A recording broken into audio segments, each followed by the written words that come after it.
Exercise 6.4, question number 6. Prove that the ratio of the areas of two similar triangles is equal to the square of the ratio of their corresponding medians. तो यहाँ पर हमारे पास given है कि ABC और DEF to similar triangles हैं और साथ में ये गिवन है कि AP is median and DQ is median. ठीक है, ये हमारे पास गिवन है और हमको शो करना है कि area triangle ABC upon area triangle DEF equal to AP square upon DQ square. तो इसमें हम सबसे पहले हमारे पास जो गिवन कंडीशन है वहाँ से स्टार्ट करें. हमारे पास गिवन है कि एरिया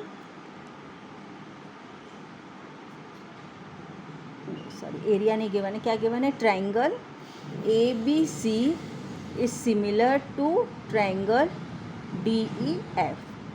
तो अब हमने थ्योरम पढ़ा है कि अगर ट्रायंगल क्या है, सिमिलर है, तो उनके एरिया का रेशो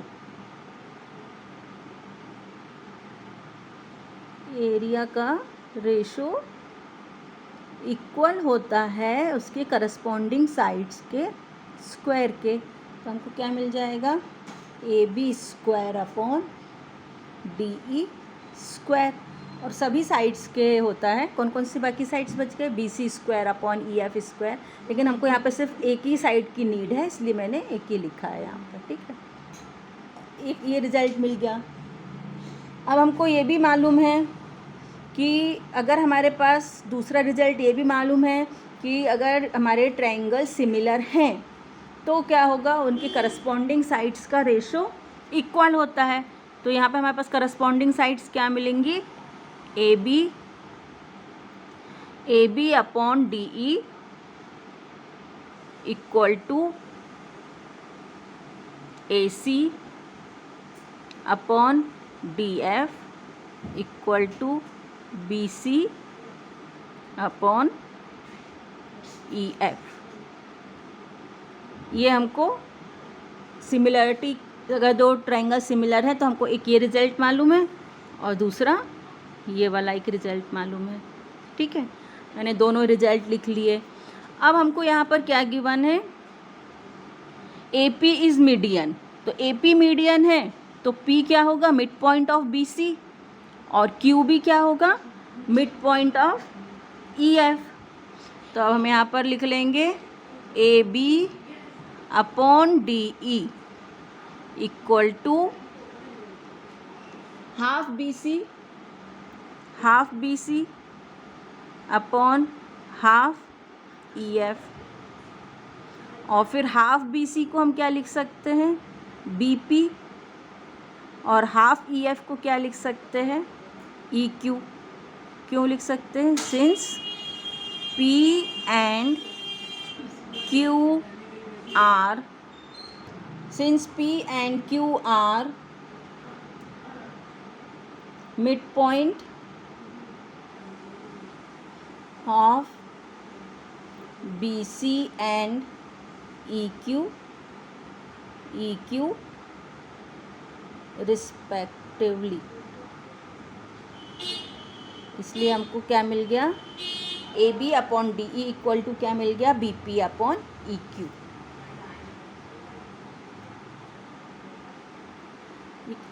ठीक है, ये दो रिजल्ट लिखा है. फिर हमने क्या कर दिया? AB upon DE equal to half BC upon half half EF. फिर हाफ BC क्या होगा? BP. और हाफ EF क्या होगा? EQ. क्योंकि P और Q क्या है? BC और EQ के मिड पॉइंट है. तो इससे हमको क्या रेशो मिलता है कि AB upon DE equal to BP upon EQ. ये हमको एक और रिजल्ट मिल गया. अब हमारे पास गिवन है कि ट्रायंगल ABC और ट्रायंगल DEF सिमिलर है. तो सिमिलर ट्रायंगल के क्या रिजल्ट मालूम है कि similar triangle corresponding angles are equal corresponding angles are equal. तो अब हमारे पास इससे हमको क्या मिलेगा कि सिमिलर ट्रायंगल में जो करस्पॉन्डिंग एंगल्स इक्वल होते हैं तो एंगल बी इक्वल टू हमको क्या मिलेगा, एंगल ई।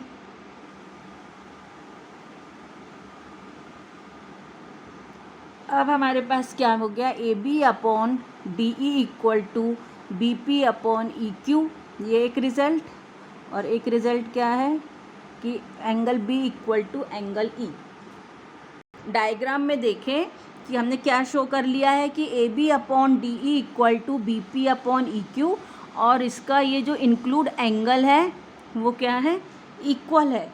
ये हमने शो कर लिया। तो इससे हमको क्या मिलेगा, साइड एंगल, साइड क्राइटेरिया से ट्रायंगल ए बी पी और ट्रायंगल डी ई क्यू क्या होंगे, सिमिलर होंगे। तो अब हम यहाँ पर लिखेंगे triangle A B P is similar to triangle D E Q. कौन सा क्राइटेरिया मिल गया है, साइड एंगल साइड क्राइटेरिया। तो जब ये दोनों ट्रायंगल सिमिलर है तो हमको क्या मिलेगा, अभी ए बी इसकी करस्पॉन्डिंग जो साइड्स हैं उसका रेशो इक्वल होगा। तो A B upon D E equal to क्या मिलेगा, A P upon D Q, A P upon D Q. ये एक रिज़ल्ट और मिल गया हमको। अब यहाँ पर देखिए हमको यहाँ पे मिल गया है A B upon D E equal to A P upon D Q. और यहाँ पर सबसे फर्स्ट रिजल्ट हमने लिखा है area triangle A B C upon area triangle D E F equal to A B upon D E. तो A B upon D E की value हमको क्या मिल गई है, A P upon D Q. तो हम यहाँ पर ए बी अपॉन डी ई को रिप्लेस कर देंगे ए पी अपॉन डी क्यू से। तो हमको जो रिज़ल्ट प्रूव करना है हम वहाँ पर पहुँच जाते हैं। लिख देंगे area triangle A B C upon area triangle D E F equal to A P square upon D Q square. और ये हमको कहाँ से मिला है, बाय रिजल्ट 1 and 5 मिल गया जो रिजल्ट चाहिए था। Question number 7, prove that the area of an equilateral triangle described on one side of A square is equal to half the area of the equilateral triangle describe on one of its diagonals. तो given problem के according हमारे पास क्या है कि एक A B C D एक square है और स्क्वायर की एक साइड पे लेकर हमने एक इक्विलेटरल ट्रायंगल फॉर्म किया है और इसके डायगोनल की लेंथ को लेके यहाँ से एक इक्विलेटरल ट्रायंगल फॉर्म किया। ठीक है, अब इसके बाद हमको क्या कह रहे हैं कि हमको क्या शो करना है कि area triangle B C P equal to half area triangle A C Q. तो अब हम यहाँ पर स्टार्ट करेंगे।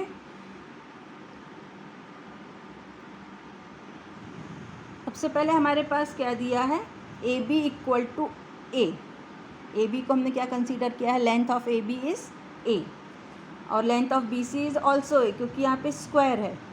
तो अब ये जो ट्रायंगल है A B C, in triangle A B C by Pythagoras theorem हमको क्या मिलेगा, A C equal to square root of A B square plus B C square, square root of A square plus A square, 2 A square, और square root निकालेंगे तो ए square root के बाहर आएगा और 2 रूट के अंदर ही रहेगा। तो ए सी की लेंथ क्या है हमारे पास, a√2। अब हमारे पास ये गिवन है ये भी कि triangle BCP and triangle ACQ are equilateral triangle.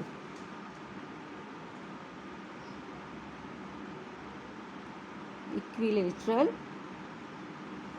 Triangle, जब इक्विलैटरल ट्रायंगल है तो उसमें क्या होंगे, दोनों भी ट्रायंगल में सभी एंगल्स 60-60 डिग्री के होंगे, तो करस्पॉन्डिंग एंगल्स इक्वल है तो ट्रायंगल क्या हो जाएंगे, सिमिलर। इसलिए हमको यहाँ पर मिल जाएगा कि ट्रायंगल इक्विलैटरल है, therefore triangle BCP is similar to triangle ACQ। कौन से क्राइटेरिया से, एंगल एंगल एंगल क्राइटेरिया से, क्योंकि इसमें सभी एंगल क्या होंगे, 60 डिग्री के होंगे। तो अब हमारे पास ये दोनों ट्रायंगल सिमिलर हैं। अब सिमिलर ट्रायंगल है तो फिर उसमें क्या मिलेगा हमको, सिमिलर ट्रायंगल्स रहते हैं तो एरिया का जो रेशो होता है,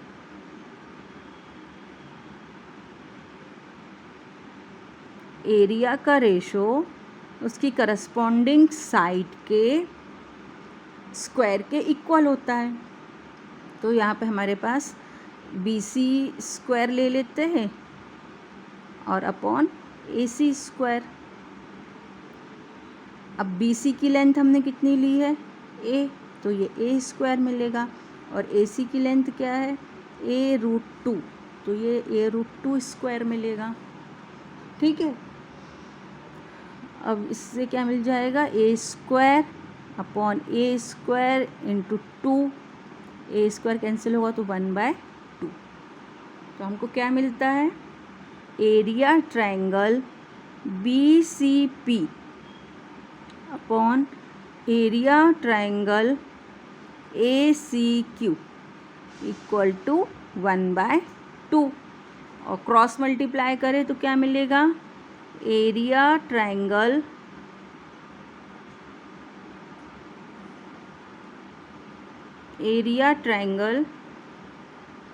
BCP इक्वल टू, सॉरी ये 2 यहाँ मल्टीप्लाई होगा, 2 times area triangle BCP equal to area triangle ACQ, और अब ये 2 इधर लेके आ जाए तो क्या हो जाएगा, area triangle BCP equal to half area triangle ACQ, और यही हमको शो करना था।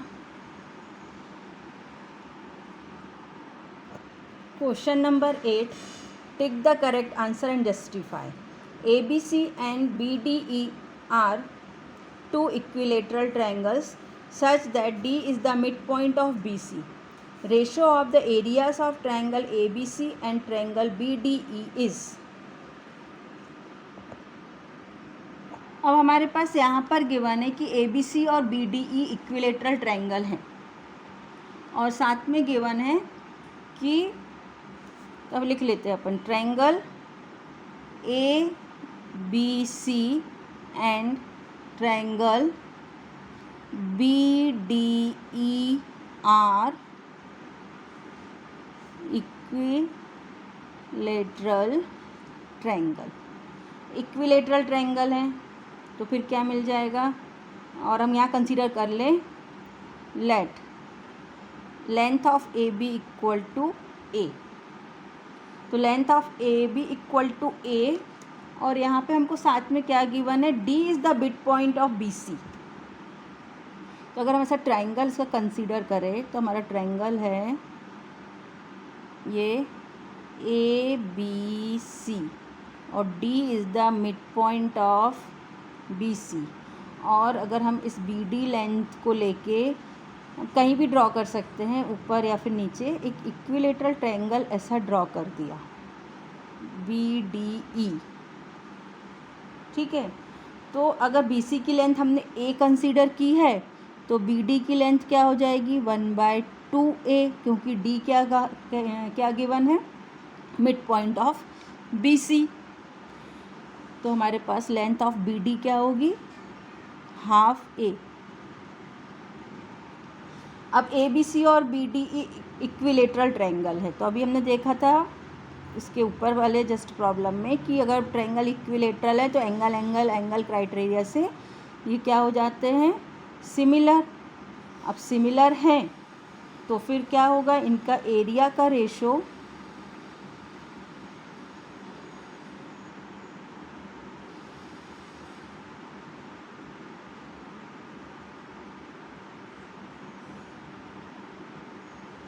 इनके साइड ले लें बी सी,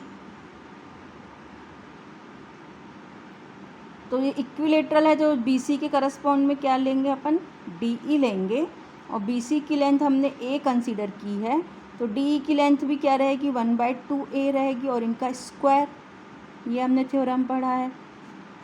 ठीक है, तो इससे क्या मिलेगा, ये ब्रैकेट ओपन करें तो क्या होगा, ए स्क्वायर अपॉन 1/4a स्क्वायर, और ए स्क्वायर कैंसिल होगा, ये ऊपर 4 कहाँ चला जाएगा, न्यूमरेटर में, तो क्या हो जाएगा, ये 4/1, 4:1 इसका आंसर मिलेगा।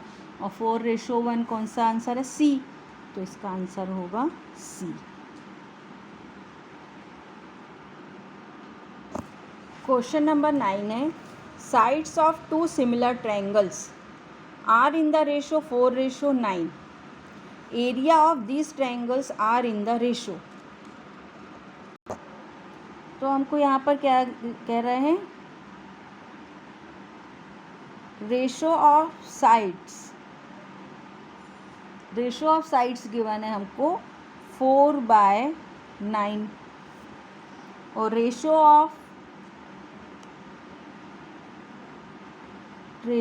ऑफ एरिया,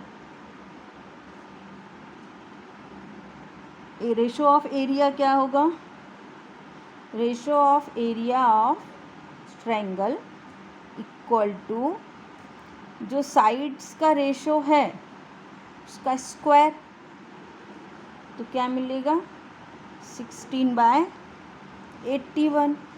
अब 16/81 कौन सा आंसर है, डी, तो इसका आंसर होगा डी।